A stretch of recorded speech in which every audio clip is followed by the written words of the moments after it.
फिर से आपका स्वागत है। तो फ्यूचर क्लासेस में मैंने पिछली क्लास में आपको बताया था 10 सेंटेंस। इससे पहले मैं अपने बारे में बता दे रहा हूँ। मैं संदीप, द फ्यूचर क्लासेस जो संस्था है वो मेरे द्वारा बनाई गई है और मैं उसमें इंग्लिश के लेक्चरर हूँ। ठीक है, तो आइए मैं सेंटेंस के बारे में बताता हूँ।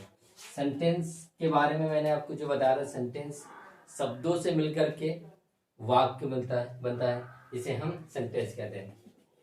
ठीक है, तो मैंने आपको बताया सेंटेंस के मुख्यतः 3 भाग होते हैं। पहले पार्ट मैंने बताया था सब्जेक्ट और वर्ब दिया होगा। सब्जेक्ट और वर्ब एग्जांपल देता हूँ। सब्जेक्ट में मैंने दे दिया राम और रीड्स, ये हो गया आपका वर्ब। ठीक है, दूसरे में मैंने दे रखा था सब्जेक्ट वर्ब प्लस ऑब्जेक्ट। ठीक है, तो राम गोज टू मार्केट, यहाँ पे राम जो है सब्जेक्ट का काम कर रहा है, गोज जो आपकी वर्ब है और टू मार्केट ये आपका ऑब्जेक्ट है। तीसरे पार्ट में मैंने बताया था सब्जेक्ट वर्ब प्लस कॉम्प्लीमेंट। ठीक है, तो दिस पेन हो, ये आपका सब्जेक्ट हो गया। ठीक है, वर्ब इज हो गया, इज हैवी, हैवी जो हो गया ये आपका कॉम्प्लीमेंट हो गया। ठीक है, आगे पिछली क्लास पढ़ाया था, अब आगे पढ़ा रहा हूँ, देखिए। चलिए आइए समझते हैं चौथा पार्ट इसका क्या था। चौथे पार्ट में आपको दे रखा सब्जेक्ट वर्ब एडवर्ब। ठीक है, एडवर्ब। ठीक है, इसमें क्या देखिए, सब्जेक्ट दे रखा है इट, वर्ब देखा इज ऑन माई फुट। ठीक है, जो ऑन माई फुट है ना, ये प्रीपोजिशनल फ्रेज है। क्या है? प्रीपोजिशनल फ्रेज है। आप फिर से समझिए, प्रीपोजिशनल फ्रेज है यार। ठीक है, और दूसरा देखिए their house is near by. ठीक है, ये नियर बाई जो है इसमें आपका एडवर्ब का काम कर रहे हैं। किसका काम कर रहे हैं? एडवर्ब का। ठीक, अब देखते हैं पांचवा पार्ट। पांचवें पार्ट में क्या दे रखा होता है? Subject plus verb plus object plus object. समझिए, प्लस ऑब्जेक्ट क्यों कह रहा हूं? क्योंकि देखिए कुछ कुछ ऐसा होता है, ये सब्जेक्ट दिया इसमें राम, ठीक है, इज, अस, हिंदी, क्या लिखा? हिंदी।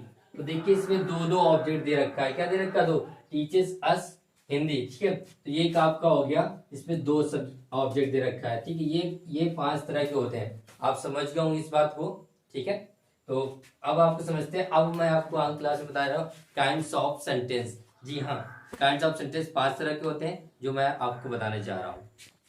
चलिए पढ़ते हैं काइंड्स ऑफ सेंटेंस।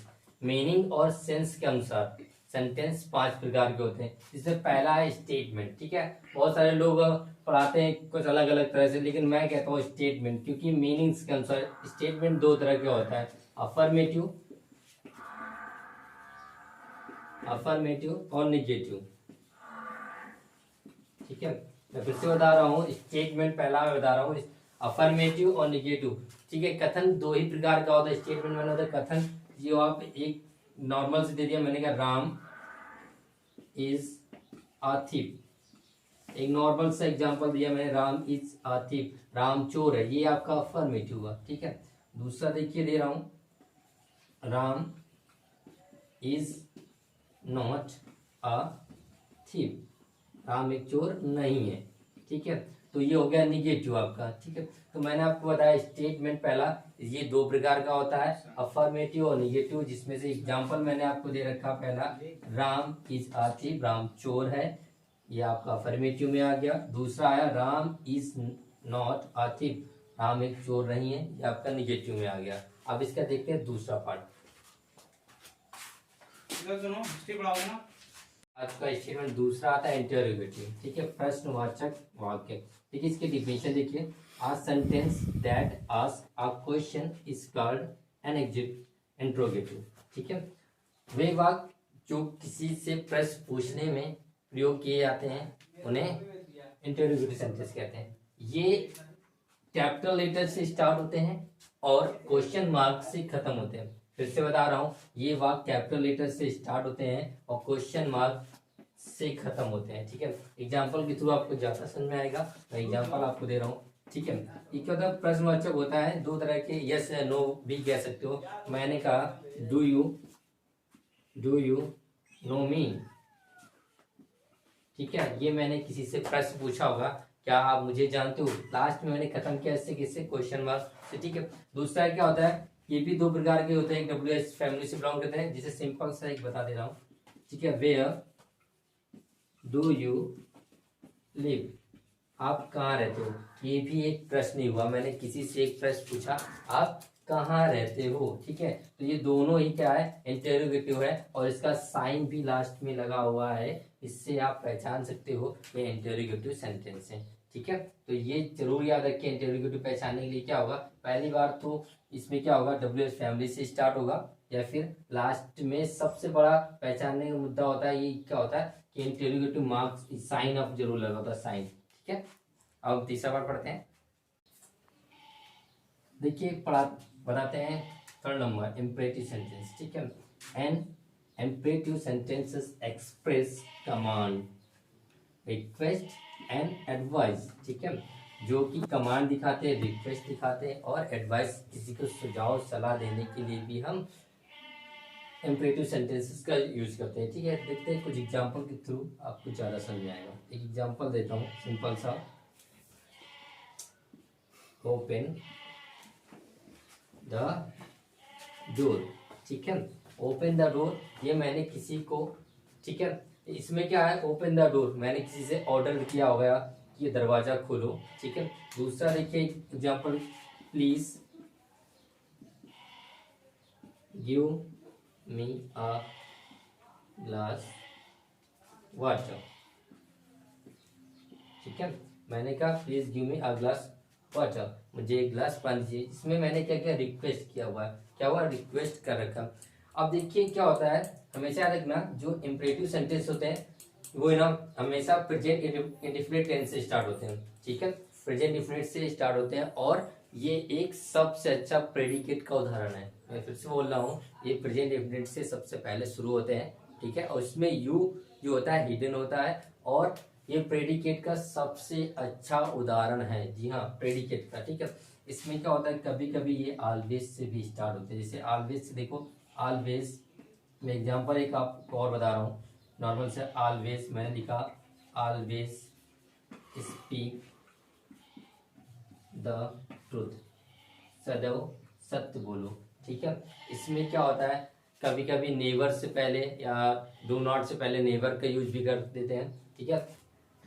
मैंने बताया कि नकारात्मक वाक्यों में, नकारात्मक जो वाक्य होते हैं, या डू नॉट आएगा या फिर आपका नेवर आएगा, ठीक है। इससे पहले यानी वर्ब से पहले ये यूज किए जाते हैं, यानी वर्ब यहाँ पे टेल है, ठीक है। इससे पहले नेवर या डू नॉट का प्रयोग करेंगे, जैसे नेवर टेल अ लाई, यानी ये निगेटिव के थ्रू मैंने आपको एग्जांपल बता दिया। एक अफर्मेटिव सिंपल से बताया, ऑलवेज स्पीक द ट्रूथ। एक और बताया मैंने, please give me a glass of water. एक मैंने बताया, ओपन द डोर। ये चार इम्परेटिव के आपका हो गया, मेरे हिसाब से आपको समझ में आया होगा। तो आगे बढ़ते हैं, चलिए आप पढ़ते हैं एक्सप्लेनेटरी सेंटेंस, ठीक है। An explanatory sentence express a sudden strong feelings. फिर से अ सडन स्ट्रॉन्ग फीलिंग्स, जैसे आप कोई चीज को देखते हैं एकदम कि आपको अचंभव हो जाता है, ठीक है। स्ट्रॉन्ग फीलिंग्स होती है वो आपकी। और ये जो वाक्य होते हैं इनके अंत में या शुरू में ऐसा निशान, एक्सक्लेमेशन निशान जरूर लगा होता है, जिसे आप कह सकते हो पोलियो ड्रॉप का निशान, एक सिंपल से याद रखने के लिए। लेकिन आप समझो, मैं कुछ एग्जांपल दे रहा हूँ, ठीक है। ठीक है, hurray I have stood first, ठीक है। अब देखिए क्या हुआ, कभी कभी क्या होता है, जिससे आपको किसी से आसान ना हो, कोई अच्छा काम कर दे, तो आप क्या होता है, सडन आप अचंभित हो जाते हैं, ऐसे ही इसमें भी अचंभित हो गया, ठीक है। अब क्या होता है इन वाक्यों में, जैसे जॉय हो गया, हुर्रे हो गया, सारो हो गया, ओ हो गया, ये सब एक पहचान होती है इन वाक्यों की, कि आप कैसे पहचान सकते हैं सेंटेंस है। दूसरा एग्जाम्पल देखिए, what a beautiful bird it was, कितनी सुंदर चिड़िया है ये, मतलब आप इसके एक्सप्लेन नहीं कर पा रहे हो कोई चीज को, सडन एक्सप्रेशन आ रहा है, कोई अच्छी चिड़िया आपने देख ली इतनी सुंदर होगी, तो आपको समझ में आ रहा होगा। अब जैसे देखो, व्हाट आर प्लीजेंट डे, तीसरा एग्जांपल देखो, व्हाट आर प्लीजेंट डे, ठीक है। जैसे कल का मौसम देखिए कितना प्लीजेंट था, ठंडी ठंडी हवा चल रही थी, धूप भी नहीं थी, तो आपको लगा होगा कि बहुत अच्छा दिन है। और खत्म किससे हो रहा है, एक्सक्लेमेशन निशान से, ठीक है। तो ये इसकी सबसे बड़ी पहचानने का तरीका है कि आप पहचान सकते हो कि ये एक्सक्लेमेशन निशान है, जिससे आप बता सकते हो एक्सक्लेमेटरी सेंटेंसेस, ठीक है। अब लास्ट बचा हुआ है, उसको मैं आपको पढ़ाने जा रहा हूँ। देखिए लास्ट है ऑब्जेक्टिव सेंटेंस। ऑब्जेक्टिव सेंटेंस क्या होता है, देखिए मैं एग्जांपल के थ्रू अभी नहीं बताता, पहले ही समझिए, ठीक है। An objective sentence express a wish, एक इच्छा प्रकट करता है, ठीक है। प्रेयर आप किसी के लिए प्रार्थना करते हो, डिजायर है या फिर आप इच्छा करते हो, ठीक है। क्या होता है, ये किसी की कामना, आशीर्वाद और श्राप देने के काम आते हैं। किसी को आप आशीर्वाद देते हो तो ऑप्टेटिव सेंटेंस का प्रयोग करते, कामना किसी के लिए करते हो तो भी ऑप्टेटिव, और किसी को श्राप या बद्दुआ देते हो तो भी आप ऑप्टेटिव सेंटेंस का ही यूज करते हो। एक एग्जाम्पल देखता हूँ, ठीक है। गॉड ब्लेस यू, आप कहीं जाते हो, किसी के पैर छूते हो, लोग कहते हैं आशीर्वाद जियो खूब जियो, या गुड गॉड ब्लेस यू बोलते हैं, ठीक है। एक सिंपल सी बात बताता हूँ, भगवान करे जब ऐसा वाक्य आता है तो मैं का यूज करते हैं, नोट पॉइंट है मैं प्लस प्रोनाउन प्लस यू आपका प्रोनाउन जो होगा यू होगा और वर्ब होगा और एक्सक्लेमेशन निशान भी इसमें होगा, ठीक है। ऐसा कुछ हो जाता हो जैसे आया मे यू लिव लॉन्ग, ठीक है।